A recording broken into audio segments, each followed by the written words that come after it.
साथ ऐसा होता है।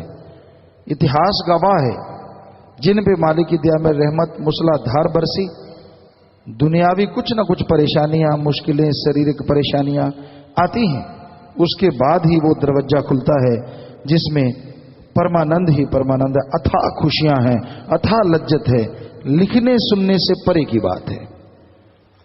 पर जो इससे ही घबरा जाए उसके लिए फिर वो खुशियां बंद हो जाती हैं। तो आप कभी न कभी कोई परेशानी आती है, उसका घबराए ना, सुमरन के द्वारा, भक्ति इबादत के द्वारा हिम्मत से उन परेशानियों से पार हो जाएं। क्योंकि परेशानियों का आना काल की निशानी है। काल महाकाल नहीं चाहता कोई जीवात्मा इस कलयुग में रहती हुई मालिक के परमानंद को पा सके। वो तरह तरह के जाल बिछाता है, तरह तरह की चालें चलता है, इंसान को गुमराह करने के लिए बहुत हथकंडे अपनाता है। घबराओ नहीं। आप जिस अल्लाह वाहिगुरु राम दयाल की हाथ पकड़े हुए हैं, वो मालिक, वो दया का सागर कभी आपको गमगीन नहीं होने देगा, कभी दुख दर्द में डूबने नहीं देगा।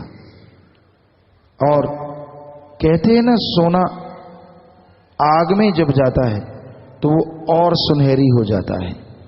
ऐसे जो मालिक से मोहब्बत करते हैं, कोई परेशानी आई, कोई मुश्किल आई, जब उससे गुजर जाते हैं वो और सुनहरी हो जाते हैं और ज्यादा खुशियों के हकदार बनते चले जाते हैं।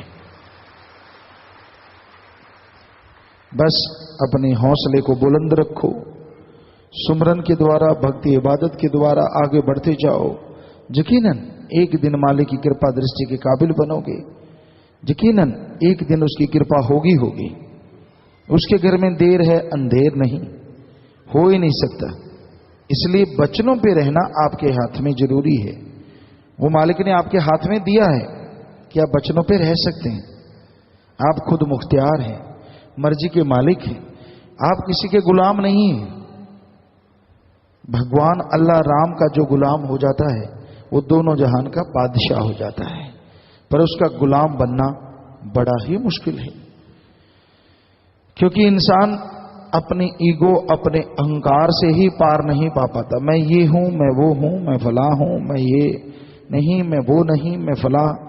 तो इसी मैं बकरी की तरह मैं करता करता करता करता जीवन गुजार जाता है। और वो जो परमानंद, जो मालिक का रहमो करम हासिल होना था, इस मैं के चक्कर में ही खत्म हो जाता है।